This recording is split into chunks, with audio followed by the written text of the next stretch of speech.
Hello friends, स्वागत है आपका आपके अपने लीगल चैनल सोच पर प्रहार में। मैं हूं एडवोकेट सनी शर्मा। दोस्तों, आज की इस वीडियो में मैट्रिमोनियल केसेस से रिलेटेड आपको फिर से कुछ चीजें मैं बताने वाला हूं। ध्यान से बातें सुनिएगा। अभी दोस्तों, कल मेरे पास एक मामला आया था, क्लाइंट थे वो। उन्होंने अपनी पूरी कहानी बताई पहले। फिर वो ये कह रहे कि भाई ऐसा है, मैं तो डिसाइड नहीं कर पा रहा हूं कि मैं इसके साथ रहूं या ना रहूं, क्योंकि कहीं ना कहीं अंदर ही अंदर अभी भी मेरे मन में इसके लिए कुछ तो है। तो मैं खुद कंफ्यूज हूं, मैं क्या करूं। तो उस कंफ्यूजन का रास्ता वो मुझसे पूछ रहे थे, मुझसे जानना चाह रहे थे। तो एज पर माई एक्सपीरियंस जो मुझे लगता था मैंने उनको बता दिया। देखिए, ऐसा होता है, हम सभी लोग, हमारे अंदर मानवता का गुण तो है ही। अब वो बात अलग है कि हम यहां पर उलझ करके प्रलोभनों के अंतर्गत उस मानवता के गुण को जनरली भूल जाते हैं, और कुछ बैड थिंग्स हैं जो कि हमको घेर लेती हैं, और उन बैड थिंग्स के पीछे जाते जाते हम लोग उसका अनुसरण करते करते उन्हीं को रियलिटी समझने लगते हैं। फॉर एग्जाम्पल, बहुत से मामलों में आपने देखा होगा जहां पर अपने पार्टनर को केवल इसलिए छोड़ा जाता है कि सामने वाले पार्टनर के पास ज्यादा पैसा नहीं है, सामने वाला पार्टनर लुक वाइज उतना अच्छा नहीं है, सामने वाले पार्टनर को किसी और से कंपेयर किया जाता है। दोस्तों, ये सारी की सारी बाहरी चीजें हैं। अगर आप इन चीजों को देखोगे तो आप जीवन में कभी भी खुश नहीं रह सकते। जरूरी नहीं कि जो लुक से स्मार्ट हो वो दिल से स्मार्ट हो सकता है आगे जाके वो आपको बहुत परेशान कर दे।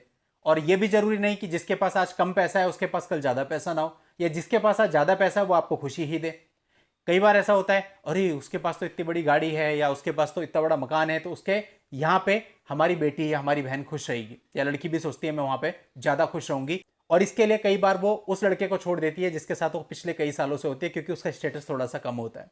ये इमोरल, अमानवीय चीजें आप लोग करते हैं खुशी के लिए, क्योंकि आपको ऐसी आस होती है कि ऐसा करके हमको खुशी मिलने वाली है। लेकिन होता बिल्कुल उल्टा है, आपको खुशी नहीं मिल पाती। क्यों नहीं मिल पाती? क्योंकि खुशी इन चीजों में है ही नहीं, तो मिलेगी कहां से? अगर ऐसा होता तो सारे के सारे पैसे वाले लोग खुश होते, लेकिन ऐसा नहीं है। बाहर से देखने पे तो हम लोग को बड़े खुश लगते हैं, लेकिन जब हम अंदर जाते हैं, गहराई में जाते हैं, देखते हैं, तो उन्हें हमसे कई ज्यादा टेंशन है। पैसे की कोई कमी नहीं, 2-2 लाख रुपए तो वो डिनर पे लगा देते हैं, लेकिन रियलिटी ये है कि वो हमसे कई ज्यादा उलझे हुए हैं। तो इसलिए दोस्तों, पैसा होना, लुक वाइज स्मार्ट होना, ये सारी चीजें खुशी की गारंटी नहीं होती। तो जो भी पति या पत्नी अपने पार्टनर को केवल इस वजह से छोड़ते हैं, वो बहुत बड़ी बेवकूफ़ी करते हैं। कई बार होता है इमेच्योरिटी होती है। एक मेरे पास मामला आया था, उसमें एक लड़की थी, एज बहुत कम थी। उसने अपने पार्टनर को केवल इसलिए छोड़ दिया क्योंकि उसको कहना था कि वो सेक्सुअली उससे सेटिस्फाइड नहीं है। जो उनके हस्बैंड ने मुझे रिकॉर्डिंग सुनवाई, उनमें देखने पे पता चला कि भाई ऐसा कुछ नहीं है। वो उनको कंपेयर करती है एडल्ट मूवी के एक्टर के साथ। अब ये देखिए कितनी बड़ी इमेच्योरिटी है, क्योंकि वहां पे तो प्रॉपर एक्टिंग हो रही है, उस एक्टिंग से वो लोग करोड़ों कमा रहे हैं, और आप उस एक्टिंग को सही समझ के अपना घर खराब कर रहे हो। ये इमेच्योरिटी है। तो इस इमेच्योरिटी के तहत भी बहुत सारे घर आज के समय पे खराब हो रहे हैं। और मैक्सिमम वही होता है, भड़काओ, इंस्टिगेशन, इंस्टिगेट किया जाता है उसको, ऐसा कर, ऐसा कर, ऐसा कर। रोज की पता नहीं कितनी रिकॉर्डिंग्स हमारे पास आती है, जिसमें जो लड़की के परिवार वाले होते हैं वो उसको इंस्टिगेट कर रहे होते हैं। कई बार कह रहे होते हैं कि तुझे ऐसा करना चाहिए, इससे पति कंट्रोल में रहता है, तुझे ऐसा करना चाहिए, तुझे अपना दबाव बना के रखना चाहिए।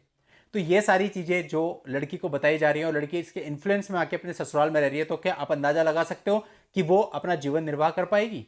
यहां पर लड़की का समझदार होना बहुत जरूरी है, क्योंकि अगर लड़की समझदार है, वो अपने किसी भी परिवार के भड़कावे में नहीं आती है, तो कभी भी कुछ नहीं होने का, आपकी लाइफ बहुत ही स्मूथ चलेगी। डिफरेंसेज आपकी लाइफ में हमेशा होंगे, चाहे आप किसी से भी शादी कर लो। कभी ऐसा नहीं हो सकता कि दोनों के मत बिल्कुल बराबर हो, दोनों के बीच कोई झगड़ा ना हो, दोनों के बीच में गुत्थम गुत्था ना हो। सब कुछ होता है, लेकिन दोस्तों आपको लाइफ में कहीं ना कहीं थोड़ा सा कॉम्प्रोमाइज करके चलना पड़ता है। अगर आप सोचेंगे कि हम कॉम्प्रोमाइज करेंगे ही नहीं, मेरी ही टांग सबसे ऊपर रहेगी और दूसरा हमेशा मुझसे दबा रहेगा, तो ऐसा कभी भी नहीं होगा। एक सीमा तक तो दबेगा due to love and respect, but उसके बाद क्या होगा, कॉन्फ्लिक्ट्स इतने बढ़ जाएंगे कि वो भी कह देगा जो तुम्हें करना है कर लो, और आपका रिश्ता खत्म हो जाएगा। तो ऐसा कभी नहीं होता। अगर आप देख रहे हैं कि सामने वाला 2 बार झुका, तो 2 बार आपको भी झुकना पड़ेगा। कभी आप झुके, कभी वो झुके, तब काम चलेगा। अगर आप लोग अपनी ईगो में ये सोचते हैं कि हमेशा सामने वाला ही झुके, तो ऐसा कभी नहीं होगा, चाहे वो कितना ही सीधा हो। कुछ समय तक वो उस चीज को बियर करेगा। मेरे को काफी कॉल आते हैं, सर अभी बहुत हो गया, अभी मेरे को खत्म करना है, चाहे मेरे पे कितने भी केस हो जाए, चाहे मुझे जेल जाना पड़े। ये स्थिति में जब सामने वाला आ जाता है ना, तो फिर आप उसका कुछ नहीं कर सकते। कर लो जितने केस करने हैं, वो रिश्ता तोड़ेगा ही तोड़ेगा।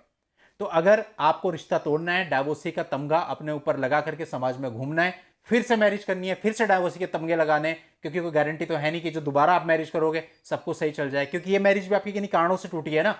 वो कारण अगर दूसरी मैरिज में भी विद्यमान रहेंगे, तो वहां पे भी वो मैरिज भी टूटेगी।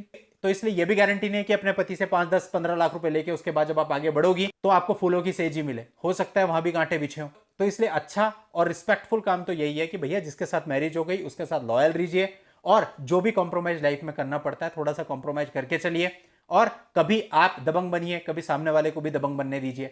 ईगो बीच में मत लाइए, और सबसे बड़ी बात है अपने अपने परिवार को अपनी लाइफ में बिल्कुल भी इंटरफेयर ना करने दें। अगर वो इंटरफेयर करेंगे तो गलत होगा, और ये जिम्मेदारी लड़के की भी बनती है कि वो एक बैलेंस बना करके रखे। और अगर उसको लगता है कि उसके परिवार वाले कुछ गलत कर रहे हैं तो अपने परिवार वालों को समझाए, नहीं मानते तो पत्नी को लेकर के अलग हो जाए। और पत्नी का भी यह फर्ज बनता है कि यदि उसके घर वाले उसको भड़काने की कोशिश कर रहे हैं तो एक लाइन में उनको चुप करा दे कि आपको बीच में बोलने की जरूरत नहीं है, मेरी लाइफ है, मैं डिसाइड करूंगी कैसे करना है। क्योंकि अगर देखो, बार बार कहते हैं ना, एक कुएं का पत्थर होता है, उस पर रस्सी से ऐसे बाल्टी खींचते हैं, बार बार बार बार वो रस्सी के रगड़े जाने से उस पत्थर पे भी निशान पड़ जाता है। तो किसी के दिमाग में अगर बार बार रॉन्ग नंबर फिट किया जाएगा तो उसका दिमाग तो खराब हो ही जाएगा। तो इसका सबसे अच्छा तरीका है कि ऐसे लोगों को अवॉइड करें। जो भी आपका भाई बहन माँ बाप दोस्त आपको भड़काता है, समझ लीजिए उससे बड़ा दुश्मन आपके लिए कोई नहीं है। क्योंकि जब आप अपना घर तोड़ लेंगी, जब आप अपने पति से अलग हो जाएंगी, उसके बाद जब आपके माँ बाप इस दुनिया से चले जाएंगे, वो भाई बहन, वो रिश्तेदार, वो फ्रेंड, कोई आपको पूछने नहीं आएगा। 2 रुपए की मदद आज के समय पे कोई करके राजी नहीं है, और 2 रुपए देता है तो उसको 10 बार सुनाता है कि मैंने तो ये 2 रुपए दिए थे। कैसे आप अपना जीवन निर्वाह करेंगी? अगर आपके पास बच्चा है, कैसे आप उस बच्चे को फ्यूचर देंगी? कोर्ट के मेंटेनेंस के भरोसे नहीं रह सकते आप। क्या पता कितना क्वांटम मिले, और क्या पता कब तक वो दे, कब देना बंद कर दे, क्या पता कब वो फौरन निकल जाए। उससे कभी लाइफ नहीं चला करती है। तो इसलिए आपको हमेशा यह ध्यान रखना है कि आपको अपने बच्चों को यदि अच्छा सुनहरा भविष्य देना है और खुद का भविष्य सुनहरा करना है तो वो आपका आपके पार्टनर के साथ ही है। भाई सीधी बात है, अगर पार्टनर साथ में रह रहे हैं, एक पार्टनर जाके एडल्ट्री में चला गया तो दूसरे पार्टनर को अलग होना बनता है, ये वो नहीं रह पा रहा है, वो एक पुख्ता कारण है। लेकिन ऐसे नहीं कि बहुत छोटे छोटे इश्यूज पर आप अपने पार्टनर को छोड़ दें, अलग जाके निवास करने लगे, बच्चों की लाइफ खराब कर दें। ऐसा व्यवहार हमको नहीं करना है, क्योंकि हम सब लोग इंसान हैं और हमें इंसानियत का परिचय देना है, और आखिर में इंसानियत ही साथ जाती है और कुछ नहीं जाता। उम्र का क्या है, आप देखो, कब आप 18 के होते हैं, कब 28 के, कब 38 के, कब 48 के, पता चलता है क्या? तो ऐसे ही जब इतने सालों का पता नहीं चलता दोस्तों, तो शादी के बाद जब आप अलग होते हो, ऑलरेडी आपकी एज जो है 32, 34, 35 होती है। 10-12 साल में बुढ़ापा लग जाना है, उसके बाद कौन आपको पूछेगा? कोई भी नहीं पूछेगा। तो आपको एक पार्टनर चाहिए होता है, जो पार्टनर आपकी टेक केयर करे। और पैसे के पीछे भागते हो तो पैसे से तो कुछ होता नहीं, बहुत सीधी सी बात है।